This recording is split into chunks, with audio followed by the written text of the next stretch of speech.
ఓం వసుదేవసుతం దేవం కంసచాణూరమర్ధనం దేవకీ పరమానందం కృష్ణం వందే జగద్గురుం. ఓం శ్రీ రాధాకృష్ణాభ్యాం నమః. ఓం కృష్ణం వందే జగద్గురుం అర్జునం వందే జగదేకవీరం. మనకిప్పుడు 19వ తేదీ మార్చి నెల 2026 సంవత్సరం నుంచి పరాభవనామ సంవత్సరం వస్తుంది. ఉగాది పండుగ మనకందరికీ కూడా వస్తుంది. అందువలన మన ఛానల్ సబ్స్క్రైబర్స్కి, ఫాలోవర్స్కి, మన అభిమానులందరికీ కూడా, మన ఛానల్ అభిమానులు అందరికీ కూడా ఉగాది నూతన సంవత్సర శుభాకాంక్షలు. లేకపోతే మనకి ఈ సంవత్సరంలో ఉండేటటువంటి మేఘాధిపతి అయినటువంటి వాడు చంద్రుడు. కాబట్టి బ్రహ్మాండంగా వర్షాలు కురుస్తాయి. కాబట్టి రైతులందరూ కూడా మంచి మంచి పంటలను సెలెక్ట్ చేసుకోవాలి. కమర్షియల్ ప్రాజెక్ట్స్ని వీళ్ళు ఏరుకోవాలి. ఎంతసేపు ఎప్పుడు వేసిన వరే వేసుకుంటూ కూర్చుంటే కమర్షియల్ క్రాప్స్ వేయమని చెప్పి అగ్రికల్చర్ సైంటిస్టులు, అగ్రికల్చరల్ యూనివర్సిటీలు, విద్యార్థులు చెప్తున్నారు. మరి అవి వేసుకుంటూ భూమి సారవంతంగా ఉండడం కోసం రైతులు వ్యూహాలు, ప్రణాళికలు మార్చాలి.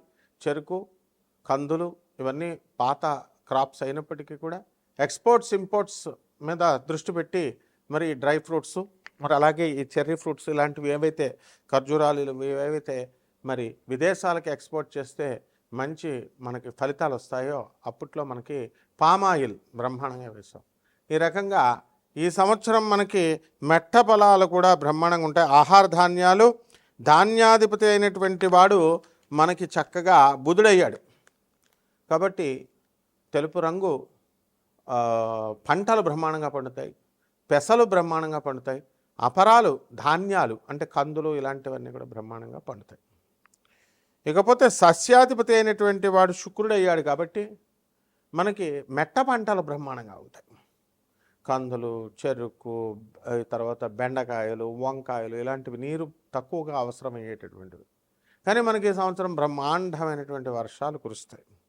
ఇకపోతే రాజు మనకి గురుడు అయి ఉన్నాడు. అందువలన మనకి శాంతి, ప్రతి కుటుంబంలో కూడా ఒక శాంతి ఉంటుంది, ప్రతి ఇంటిలో శాంతి ఉంటుంది, దేశంలో శాంతి ఉంటుంది. మరి మీరు అడగొచ్చు, ఇరాన్ వారా జరుగుతుంది కండి ఇజ్రాయెల్తోనూ అమెరికాతోనూ అంటే అవన్నీ కూడా అయిపోతాయి. మీకు ఈ లోపల గ్యాస్ ధరలు బాగా పెరిగిపోతాయి, బంగారం ధరలు బాగా పెరిగిపోయినాయి అని చెప్పేసి మీరందరూ కొనుక్కోవడం జరిగింది. మరి అవన్నీ కూడా బంగారం ధరలు తగ్గుతాయి అని మనం చెప్పాం. సంవత్సరం వచ్చేసరికి లేదండి 5 లక్షల వరకు వెళ్ళిపోతాయని చెప్పేసి అందరినీ కూడా రెచ్చగొట్టారు. మరి గురుడు వక్రించి మళ్ళీ సవ్యదశలోకి వచ్చాడు. ఈ లోపల పరాభవనామ సంవత్సరం వచ్చింది. బంగారం ఒక 2 లక్షల కంటే కూడా వెళ్ళడానికి 2 సంవత్సరాలు పడుతుంది, 2027 వరకు కూడా. ఇకపోతే మంత్రి కుజుడై ఉన్నాడు. కాబట్టి ఎంతసేపు కూడా దూకుడు స్వభావంతో మంత్రి సలహాలు ఇస్తూ ఉంటాడు. అంటే మీ భార్య కూడా మనకి గొడవలు, అంటే చిన్న గొడవని కొంచెం పెద్దగా చెప్పడం. ఇప్పుడు పక్కింటి వాళ్ళు రేడియో మీరు స్విచ్ ఆన్ చేశారు, మీరు రేడియో పెట్టుకున్నారు, వాళ్ళు గురుగురు గురుగురు అని ఉంటుంది. వాడు ఆ కాలంలో రేడియో, ఇప్పుడు టీవీ అనుకున్నాం. ఆ సౌండ్ వచ్చినప్పటికీ మీకు వాడు గొణుకుతూ ఉంటాడు మీ మీద అసూయ, ఈర్ష్యలతో. పాపం మీరు డ్యూటీ చేసుకొని వచ్చేసరికి మీకు ఏమవుతుంది, ఇలా చేస్తున్నారని ఈ గొడవలు ఎప్పటి నుంచో జరుగుతున్నాయి, రెచ్చగొట్టేటట్లుగా చెప్తుంది మీ భార్య. దాంతో ఈయన గొడవకు పక్కగా వెళ్తాడు. వాడు రెడీగా సుత్తి పెట్టుకొని రోకల బండ పెట్టుకుంటాడు. మీరు వెళ్ళగానే తల బద్దలు కొట్టేస్తాడు. కేసు జరుగుతుంది. చుట్టుపక్కల ఉన్నటువంటి వాళ్ళంతా కూడా మీ భర్త కొలీగ్స్, వీళ్ళందరూ కూడా, మీ కొలీగ్స్ అందరూ కూడా సాక్ష్యాలు చెప్తారు.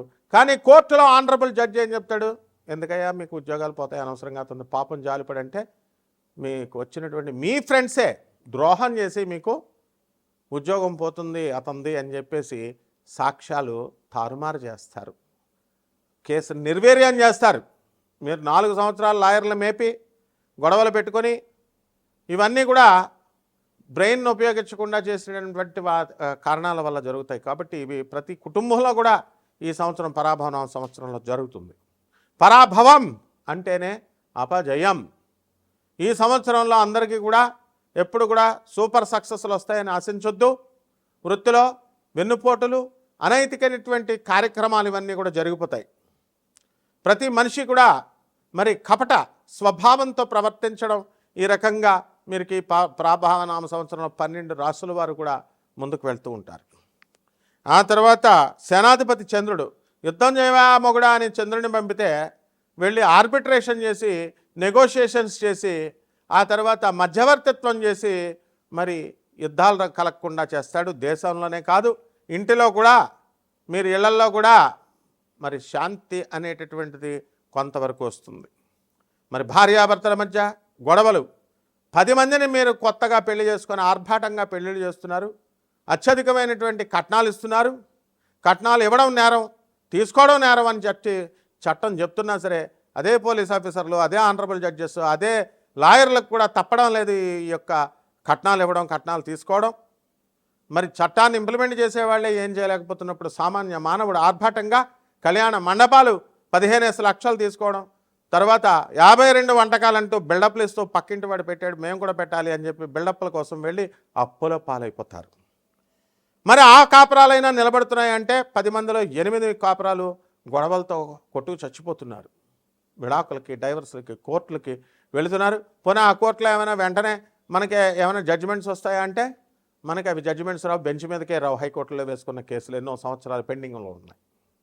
ఒక పక్క జనాభాతో పెరుగుదలతో కాంపిటీషన్ ఎక్కువైపోయి విద్యార్థులకి, యువతకి ఉద్యోగాలు లేవంటే మన గౌరవనీయులైనటువంటి చంద్రబాబు నాయుడు గారు మరి ఇంకా కనండి పిల్లల్ని, మేము 3వ కంటాము, మీరు కంటే కనుక ఖచ్చితంగా మేము 25,000 రూపాయలు ఇస్తాము, అలాగే జనాభా ఉండాలి అని చెప్పడం ఆయన మంచి ఉద్దేశంతో చెప్పినప్పటికీ కూడా ఇక్కడ నిరుద్యోగుల కాంపిటీషన్ అనేటటువంటిది విపరీతంగా పెరిగిపోతుంది.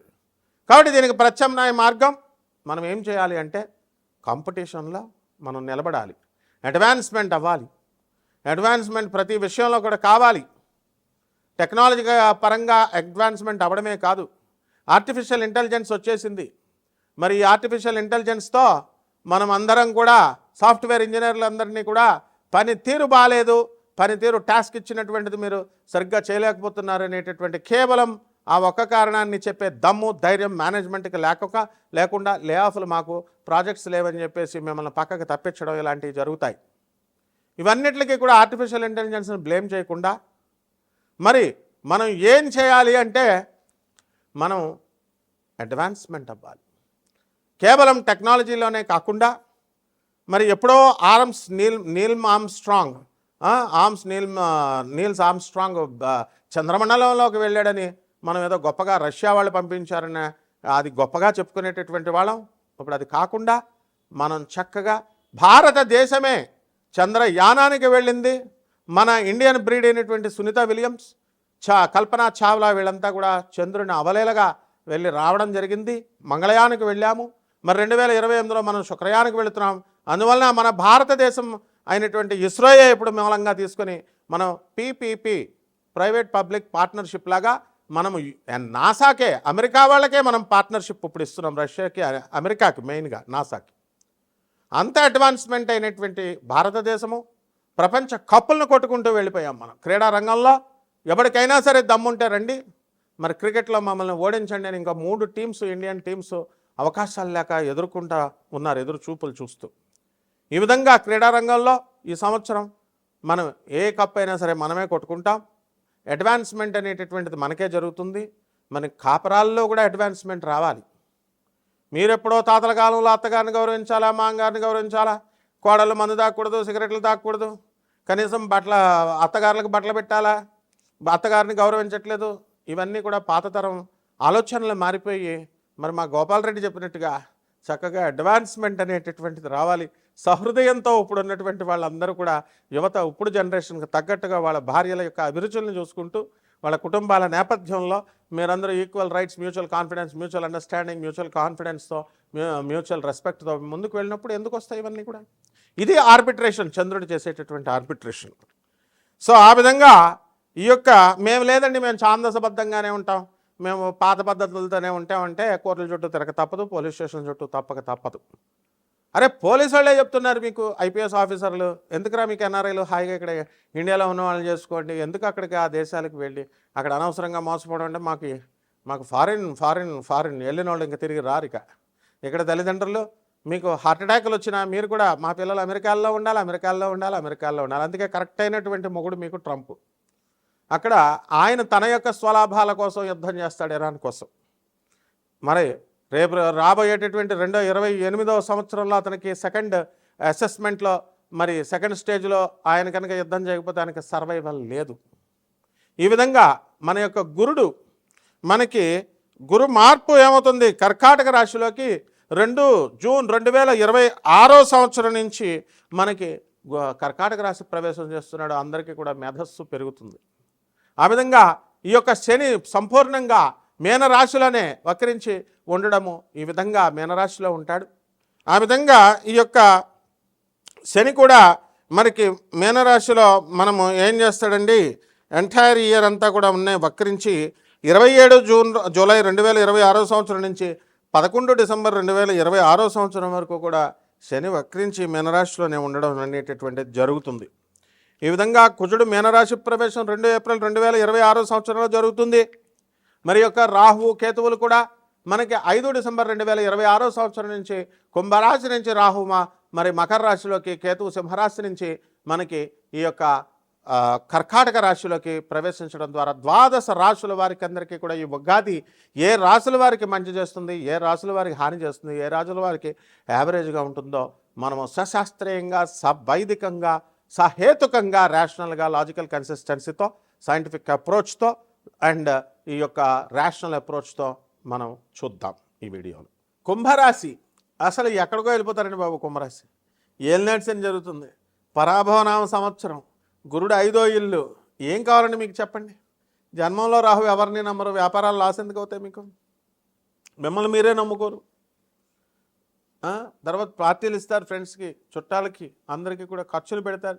అబ్బా మా కుంభరాశి అయినంత మంచోడు లేడంటారు. మరి తర్వాత ధనస్థానంలో శని వచ్చాడు.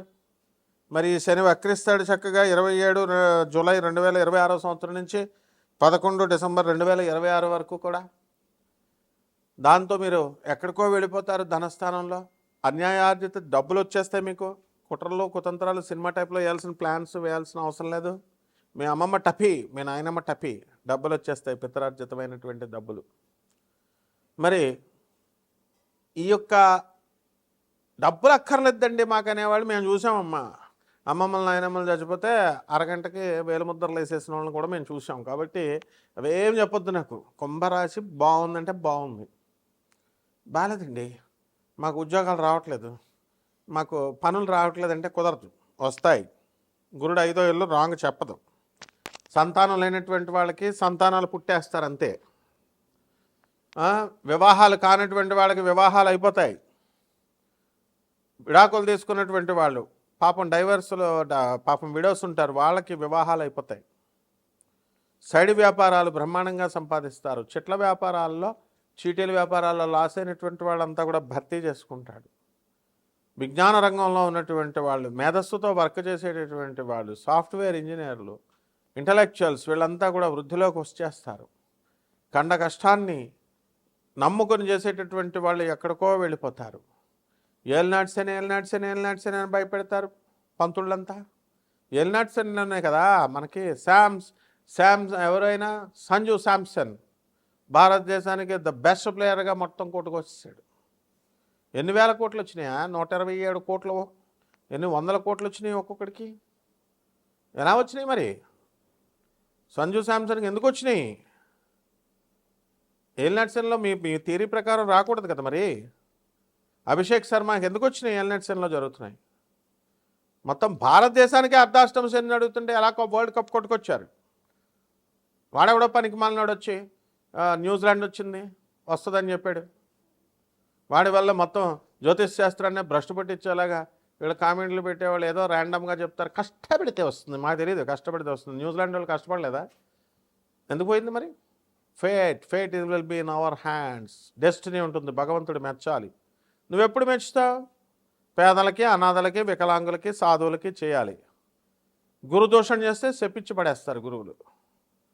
అంటే ఈ రకంగా ఈ యొక్క ఏలినాటి శనిలో ఈ కుంభరాశి వారికి అందరికీ కూడా రైతులు బ్రహ్మాండంగా సంపాదిస్తారు, వివాహాలు చేసేసుకుంటారు. పంతులు గారికి పెళ్ళిళ్ళు అవ్వట్లేదు, వాళ్ళకు కూడా వివాహాలు అయిపోతాయి. ఈ మధ్యన పంతులు గారులంతా కూడా మరి చక్కగా గుళ్ళో పూజలు మానేసి యాంకర్లు పిలిస్తే వాళ్ళకంటే బాగా డెకరేట్ చేసుకుని వచ్చి వీడియోల్లో చెప్తున్నారు. అలవాటు పడిపోయారు, వ్యాపారాలు పోయినాయి, పౌరహిత్య వృత్తి పోయింది, వీడియోల్లో చెప్పడమే సరిపోయింది. సో వాళ్ళకు కూడా పాపం వివాహాలు ఇవ్వాలి కదా, మరి ఇవ్వట్ల, వాళ్ళకు కూడా వివాహాలు వస్తాయి ఇప్పుడు. ఈ రకంగా ఈ యొక్క కుంభరాశి వారు అందరూ కూడా అన్ని వర్గాల వారు, అన్ని వ్యాపారాల వాళ్ళు సక్సెస్ అవుతారు. కాబట్టి కుంభరాశికి ఎప్పుడు కూడా మిగతా వాళ్ళ వీడియోలు మేము చూసామండి అంటే చూడండి, అయితే మరి బాగాలేదు కదా, అడుక్కుంటారంటే అడుక్కుంటారు అంతే. పనులు దొరకమంటే దొరకవు మీకు, వాళ్ళు చెప్తున్నారుగా. అంటే మోస్ట్ సైంటిఫిక్గా ఉండాలమ్మా, రేషనల్గా ఉండాలా. రేషనల్గా మేము చెప్తున్నాం. పరిహారాలు శనీశ్వరుడికే చేయాలి. పూజ శని, లార్డ్ వెంకటేశ్వర శని. కాబట్టి 7 శనివారాలు వ్రతాలు చేసేస్తున్నారు అందరూ కూడా. ట్రెండ్ మారిపోయింది ఇప్పుడు. ప్రత్యంగర వారాహి వెళ్ళిపోయారు, వాళ్ళ కాలం చెల్లింది. 7 శనివారాలు వ్రతాలు చేయండి, చక్కగా తిరుపతి వెళ్ళండి. జనాభాను అక్కడ విపరీతమైన జనాభా వస్తుంది, వాళ్ళు కూడా చక్కగా మంచిగా ఈ యొక్క స్పెషల్ టికెట్స్ అమ్ముతున్నారు. వెళ్ళిపోండి, వెంకటేశ్వర స్వామి డైరెక్ట్గా మొదటి గడప దగ్గర నుంచి అండి 3వ గడప దగ్గర నుంచి దర్శనం ఇస్తాడు మీకు, ఫుల్గా ధనాన్ని ఇస్తాడు మీకు. కష్టపడితే వస్తుంది ధనం, దైవ దర్శనం చేసుకుంటే కాదు. పేదవాళ్ళకి, అనాథలకి, వికలాంగులకి, మరి యొక్క సాధువులకి సహాయం చేయండి. Service to humanity is real service to God. What Swami Vivekananda says. స్ట్రిక్ట్గా పిఆర్ సర్కార్ చెప్పింది ఫాలో అవ్వండి. మర్రి చెట్టు, ఈ యొక్క రావి చెట్టు చుట్టూ ప్రదక్షిణాలు చేయండి. ఓం శనేశ్వరాయ నమః అంటూ శని జపం చేయండి, శని స్తోత్రాలు చదవండి. శనికి కిలోంపావు నల్ల నువ్వుల్ని, నల్లని వస్త్రాల నుంచి పేద బ్రాహ్మణులకి దానం చేసుకోండి. బ్రహ్మాండంగా ఉంటుంది. శుభమస్తు.